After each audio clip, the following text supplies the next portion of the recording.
quero dizer que, e concordando com todas as falas aqui, no entanto, me perdoe a Secretaria Nacional, sem nenhuma intenção de transformar isso numa cobrança irresponsável, mas pela experiência também parlamentar que tenho desse tema nos estados, apesar de não ser uma coisa fácil, é algo que está colocado na agenda do povo brasileiro. Não é à toa que a última campanha eleitoral, todos os candidatos a presidente da República, pela primeira vez, falaram sobre a questão de segurança pública. E não é à toa que um resultado desse é expresso em pesquisa. Talvez até pelo senso de imagem, né, da opinião pública, de grande respeito pela Polícia Federal, por sua capacidade investigativa, pelos resultados expressos na divulgação ampla das ações em que a Polícia Federal aparece, possa passar para a imagem para a população de que, federalizando a sua investigação, seja possível resolver, não é? Por uma coisa ou por outra, mas está claramente colocada uma legitimação na opinião pública de uma intervenção maior do governo federal na questão da segurança pública. Esse debate eu vejo na Bahia, em Pernambuco, eu pude debater bastante o Pacto pela Vida durante a campanha eleitoral passada, o seu surgimento em Pernambuco, como surgiu, como se deu, como está se desenvolvendo, como surgiu, como se deu na Bahia, como está se desenvolvendo. E é claro que não é uma coisa simples. O município se envolver nessa discussão, mais difícil ainda. Mas não é algo do qual o prefeito, convocado pelo governo federal e pelo governo estadual, possa fugir. Porque a opinião pública cobra. As organizações sociais, hoje já existentes, em todos os estados, cobram. Nós recebemos aqui situação que aconteceu em Manaus, a mobilização da opinião pública para a investigação do crime. Ou na Bahia, os assassinatos do Cabula, o movimento negro, as suas organizações, como hoje já se pronunciam, já se colocam. Portanto, há no Brasil hoje uma mobilização em torno dessa questão, especialmente relacionada com a juventude, que o governo, decidindo um caminho, não tem como a sociedade não acompanhar. Então, eu creio que está chegada a hora, até pelas iniciativas nocivas já existentes no âmbito do Congresso Nacional, como a tentativa de ampliação do armamento. Nós estamos vendo na televisão uma categoria de funcionários públicos federais, que são os auditores fiscais, através do seu sindicato, que, aliás, muito positiva a ação do sindicato até então, e, para minha surpresa, inclui na sua pauta principal de reivindicação o porte de arma dos auditores fiscais, que, aliás, não se reduz à fronteira, até o próprio Ministério com o desejo de apresentar esse projeto aqui. Isso demonstra que, no governo, sim, não está amadurecida a discussão a ponto de se ter uma posição unânime. Não é possível que nós tenhamos uma categoria tão avançada na sua formação profissional, tão exigente na sua qualificação e capacitação para um concurso público, onde o governo não tem atuado devidamente para tratar dessa questão. Não é possível. Então, eu acho que ou o governo percebe que é o momento agora e não pode deixar passar esse momento para tomar a iniciativa, ou nós vamos enfrentar uma pauta muito negativa, que já estamos enfrentando no Congresso Nacional, relacionado com essa questão.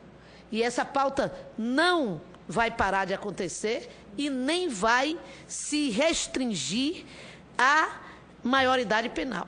A maioridade penal é alimentada pela própria imprensa como o grande mal, né? A violência no Brasil é vendida pelos meios de comunicação como de responsabilidade dos jovens, são jovens adolescentes que praticam crime de morte, os mais cruéis desse país, e do outro lado, envolvimento com droga. Então, envolvimento com droga é a senha que entra na comunicação e que entra nos governantes, nos governos. Aliás, é até, na minha opinião, em certa medida, um escudo, um discurso que serve de escudo para os governos de Estado e, quiçá, o governo federal, né?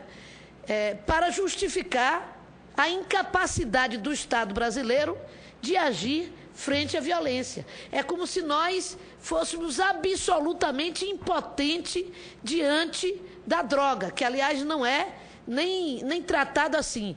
O crime organizado que comanda a droga, não, é a droga. A droga vira um personagem central, toma corpo e ela é quem é o motivador, ou a ação do crime se dá por esse elemento que, como ninguém sabe o que é, fica mais fácil de ser vendido como grande responsável. Então, eu quero até dizer aqui que a fala de todos, absolutamente todos, os representantes dos movimentos sociais que passaram pelas 19 audiências públicas que nós tivemos aqui, foi de reivindicar, exigir mesmo que o governo federal tome uma decisão com relação ao modelo, ao desenho e à implantação já do plano de redução de homicídios. Que se atropele até alguns estudos, que não esperemos que se chegue à conclusão de como vai ser a participação clara de cada Estado, ou nós iniciamos com 2 ou 3 ou 4 ou 5 ações e convocamos os governadores de Estado, convocamos os secretários de Segurança Pública de todos os estados para um grande debate a respeito desse pacto, ou nós vamos enfrentar uma situação, aí sim, que vai ser de caos e que pode se aproximar de uma necessidade até de intervenção de outros países nessa discussão, de busca de analisar as experiências nacionais, internacionais, a respeito do enfrentamento desse assunto. Porque os governos e os movimentos estão buscando essa interlocução em todos os cantos, inclusive em outros países, em outras experiências de como enfrentar essa questão. A América Latina é uma característica da América Latina, a forma como o crime organizado e o tráfico de drogas tem entrado em nossos países e, aproveitando-se da junção da pobreza com a vulnerabilidade, da falta de oportunidade das nossas juventude, tem atuado. E é um movimento que acontece não apenas no Brasil. Experiências diversas estão sendo tomadas. A própria discussão sobre a questão das drogas. Agora, o que nós não sentimos é que há um comando nesse debate do governo federal. É como se o debate estivesse acontecendo por iniciativas mais diversas. E se não ocorrer com centralidade pelo governo federal, nós vamos continuar numa batida extremamente perigosa de criarmos um Estado policialesco que avança em medidas extremamente restritivas da liberdade individual dentro do Brasil. Então, eu quero apenas levantar, até como um desabafo, o posicionamento que nós estamos vendo aqui de amplos segmentos organizados no nosso país. Então, o governo federal ou faz isso agora, ou faz. Ou esquece que vai fazer isto. Porque começa a entrar no nível de uma grande frustração de que isso não aconteça. E não dá para pôr ajuste fiscal como justificativa para nada. Porque ou se tem prioridade, e prioridade é definir onde é que na dificuldade você vai investir, ou não tem mais o que discutir. Se segurança pública não for uma prioridade da nação, eu não sei o que é que é. Educação, saúde e segurança. Não tem outra coisa. São as três pautas que o povo definiu que é. Não tem como o governo definir outra. Bom, eu queria abrir para as considerações finais de quem considerar necessário e passarmos ao encerramento da nossa audiência pública, que tinha hoje como objetivo mesmo de ouvir estas instituições pela pressão que as outras organizações que aqui estiveram presentes insistiram em colocar de nós tratarmos desse assunto. Assim como nós vamos aprovar em breve uma discussão aqui sobre técnica, sobre a discussão do extermínio, do genocídio, que caracterização nós temos daquilo que está acontecendo no Brasil com a juventude negra.